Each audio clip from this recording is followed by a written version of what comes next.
And hello again. Welcome back to my channel. Thank you again for tuning in. Thanks for continuing to tune in. And thank you to everyone who joined me for my live yesterday and for the super chats. Gina especially, that was a very generous super chat. And thank you to everyone else who did super chats. Very much appreciated. Not necessary, but very much appreciated regardless. So for today, since I have officially resigned from my job, I figured today would be a good day to talk about my experiences working customer service and my thoughts on working customer service. So I have 11 years of customer service experience. Straight out of high school, I applied at a call center. A Telca, or not a Telca, StarTech was the name of the company. It is a third party, one of those third party call centers. Sort of the ones that I don't know. So yeah, they were doing when I signed up, they were doing customer service for AT&T Wireless, and I remember at that time, this would have been like 2004.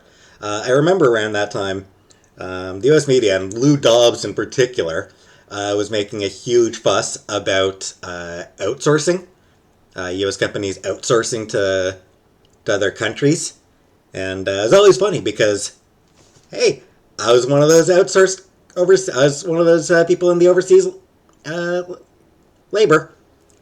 Yeah. So that was always kind of amusing to me. Um, obviously,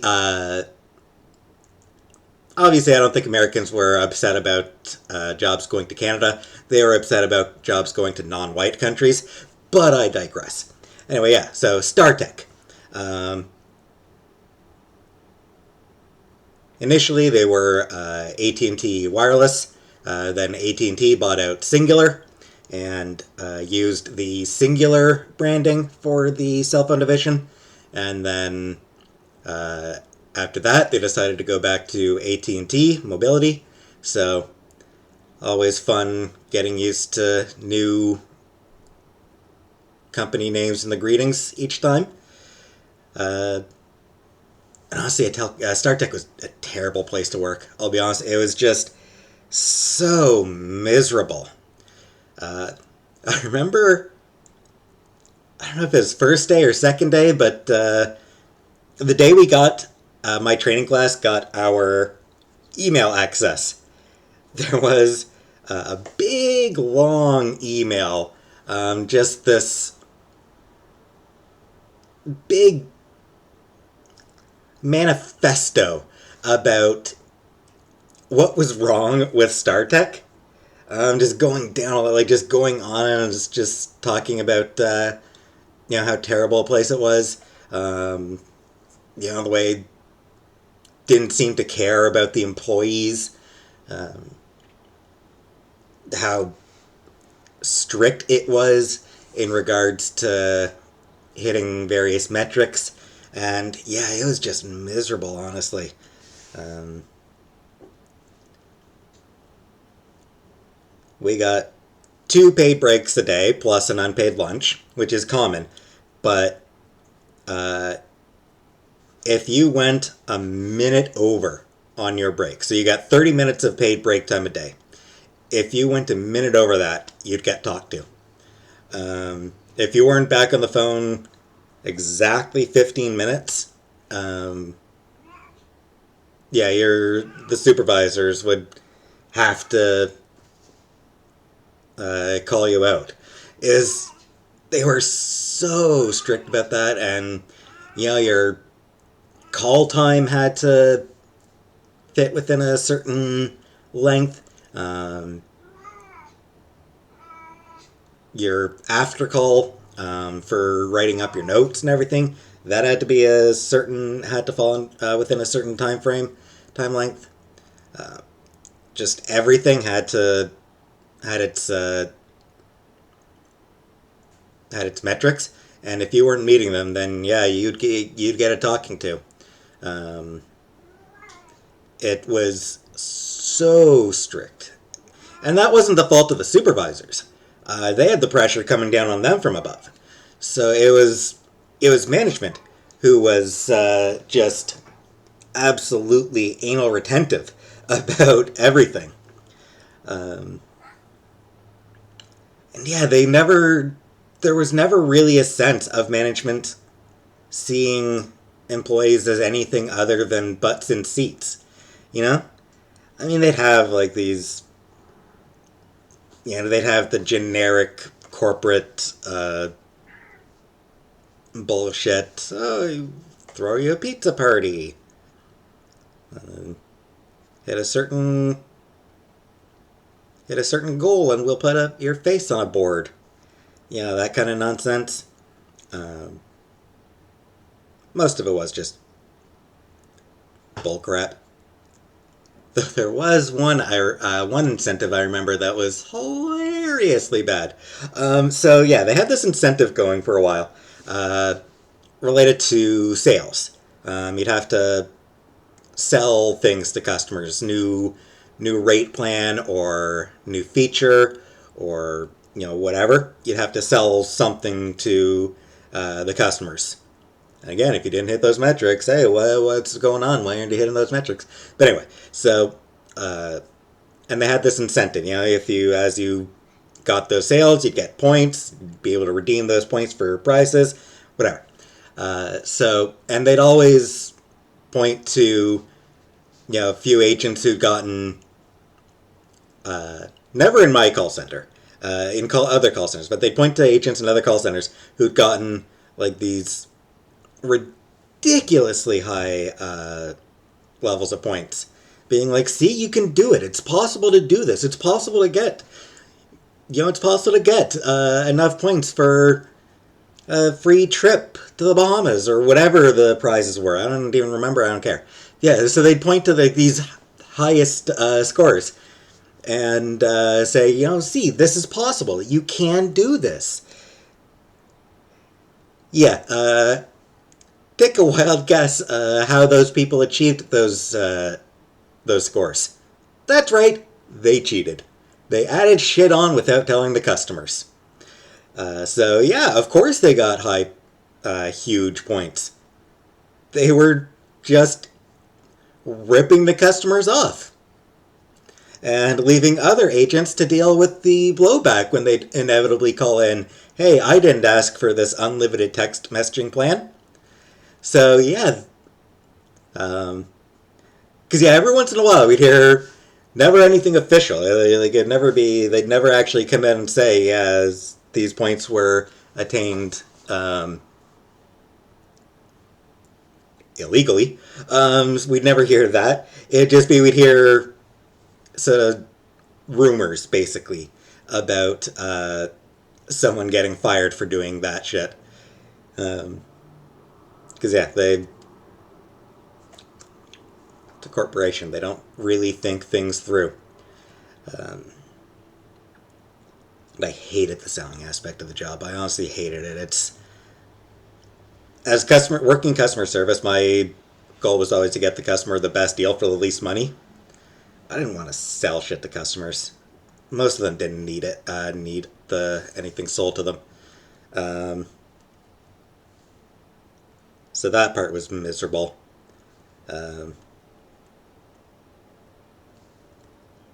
I do remember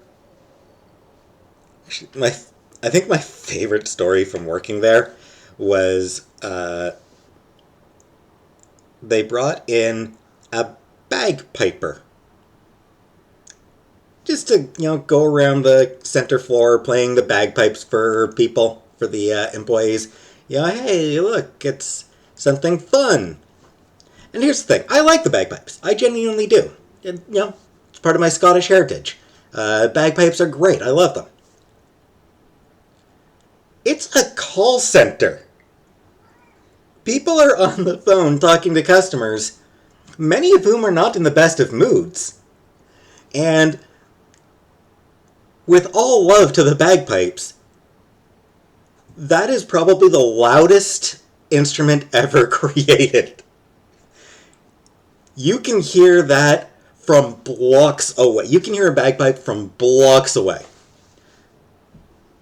And they're playing it on a call center floor. I have to wonder how some of the customers we had reacted to that. Like a customer I was talking to, and the bagpiper went by, didn't say anything. But I have to wonder if anyone got any complaints about friggin' bagpipes. Like, just why? What? Like, I don't know what the manager was thinking with that. And hell, it's not like the bagpipes are an instrument that everybody loves either. A lot of people hate the bagpipes because they're super loud.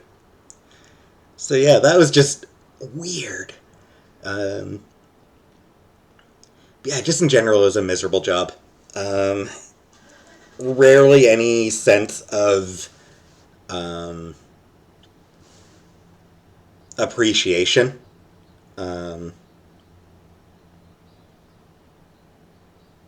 Any coaching you had, the manager was pretty much obligated to shit on you in some way, to tell you what you're doing wrong.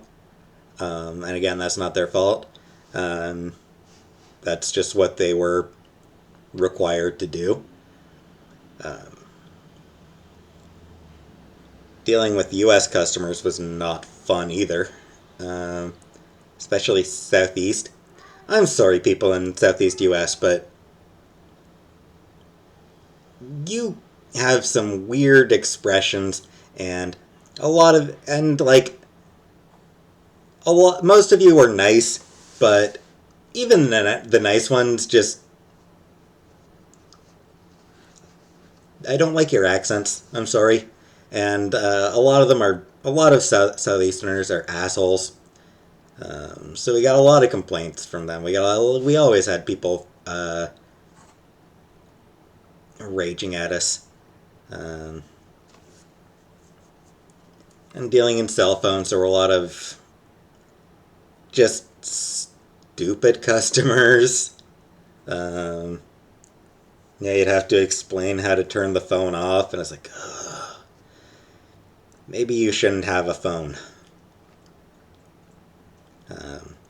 There's one time I had a lady wanted to set up, not sure if you remember this, but those custom, not ringtones, but like for when you're calling somebody, it's the song that you, or it's a song that somebody hears when they call you. So like somebody gives you a call and you don't answer right away, so they start hearing 2004, so they started hearing that song, blue ba ba dee ba da ba. They'd hear like one of those. They'd hear some garbage. They'd hear some crappy old song. But I don't know if anyone remembers that or even knows what the hell I'm talking about. But one woman, an old woman, was trying to set that up, and dear Lord, 3 hours, right at the end of my shift. I was working overnight shift at that point, and like the morning shift was coming in as before I finished that call. It's so long. I'm glad that shit just went away. And yeah, so yeah, this is like 2004 to 2011 I was working there, so there was lots of, it was a very different industry at the time. One fun thing, I was there for the first iPhone launch. And the original iPhone was a really neat gadget and a terrible phone. We had so many callers complain about the poor service on the phone. It was a terrible phone. Apple did eventually figure out how to make their phones actually work as phones, but it took them a few tries. Meanwhile, I still kind of miss the old Nokia phones. Those things may not have been fancy, but damn were they reliable. Honestly, The fact that that Nokia has sort of just dropped off the face. It's especially in Canada. Nokia is just not doesn't really exist in Canada anymore.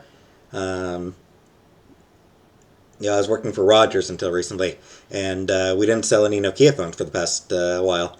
And yeah, it's a shame because Nokia phones they are reliable. Um, so yeah, after 7 years, that place closed down. Um, After that, I took a year off, went to college for 2 years for my library and information technician degree that I haven't been able to use. And after I graduated, I started work at Walmart. Again, what a shitty place to work. Um,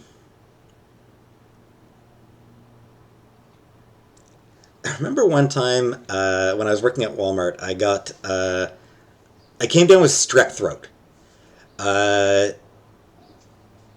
so I went into work just to let them know that I wouldn't be in for a few weeks because I had strep throat. And when I told the store manager that, uh, his only response was like a joking, "Oh, stay away from me." It's like, dude, like, not expecting you to start, rending your shirt or anything, but a little bit of sympathy? You know, it's strep throat. It sucks. Strep throat is not fun. Just a scooch of sympathy, but no, nothing. Got nothing. And like, yeah, it's just the hours were always all over the place because it was part time. Obviously, Walmart doesn't hire full time employees because then they'd have to give them benefits, and Walmart doesn't want to give employees benefits. So yeah, they hire part time, exclusively part time, because friggin' Walmart, they're assholes. Um, and yeah, it's like the hours would bounce around so much. You'd be working evening one night, and then the next morning. There was one time I worked until 11 at night, and then my next shift was 7 o'clock the next morning. Not even a full 8 hours. Not even, it was 8 hours. 8 hours between the end of one shift and the start of another. That's literally not even enough time to get a full night's sleep, especially if you want to have a meal in there. And like that was just bullshit. So yeah, that was a miserable place to work. Was not sorry when I left that place. The store manager tried to sort of guilt me into staying. And nope. So I went to work at a place called Atelka, who was doing customer service for Canada Post. Uh, it was nice to, work for a Canadian company. And I mean, I do have a lot of respect and appreciation for Canada Post. Canada Post does a phenomenal job in most of the country. Alberta, you have the right to complain about Canada Post. Canada Post sucks in Alberta. I would not be at all surprised if that's because Alberta so routinely has such strong conservative leanings. But whatever. Canada Post in Alberta is awful. In the rest of the country, Canada Post actually does a great job, even if it doesn't always seem like it. But they're moving so much mail, such a massive volume, and very little of it actually gets lost or even really faces any serious delays. So, respect for Canada Post. Atelka, not so much. Again, it was one of those places where, they didn't really do much to make you feel appreciated. In terms of supervision, it was kind of the opposite of StarTech. There was surprisingly little in the way of actual supervision. There were people, we had managers, we had supervisors if we needed help with, if we had any questions on the floor, or, if we needed help with any scheduling or whatever, there were supervisors, but we so rarely actually had any meetings with our supervisors, or like team meetings. Um, a lot of the time you had no idea how you were really doing, and sort of the opposite extreme. Um, Rather than finding any happy middle. Um, and on the whole, I mean, it was a call center. It was pretty much what you expected. The one problem, though, customer service for Canada Post is very much a thankless job because you're never the one who actually resolves the issue for the customer. What we did was fill out tickets. Package is lost, ticket. Um, they need new key for their mailbox, ticket. There's just whatever the situation was, we just filled out a ticket, sent it off to somebody else to actually fix the problem. I don't know. It's just, for me, that felt like I wasn't really doing anything to help. Um, it just kind of sucked. Um, After a year, after I was at that place for a year, it closed down. And then I went to work at Rogers. And this time I was actually working directly for Rogers. It was Rogers owned call center here in Ottawa. Um, so working directly for the company, they were actually pretty lenient as far as hitting metrics goes. Uh, I would, they actually like said, like, you'd get the two 15-minute breaks and the unpaid lunch, and then some, some like 8 or 9 minutes of personal time. So if you needed to go to the washroom, or if you needed to, if you had a really tough call and you needed a few minutes to collect yourself, anything like that. So that was really nice, and the benefits were actually really good. Um, Obviously, the benefits were good in order to convince convince employees that they didn't need a union. I definitely would have voted for a union if anyone had brought the idea up. I am always pro-union. Um, yeah, the benefits were really nice, and there was a sense that the company actually cared in terms of the benefits they gave you. There was a sense that the company cared, because they, in addition to like the regular health coverage that's common, certain amount of dental and eye care, and certain amount covered by prescription, whatever. They'd have like health savings accounts, so you get a certain amount each year that you could spend on things like massages or uh, mental health therapy, um, things like that, which was pretty surprising, very nice.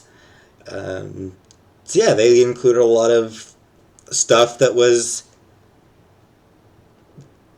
I hadn't seen in other places. So they actually did give the impression that they care about the employees, which was a huge change of place from everywhere else I've worked.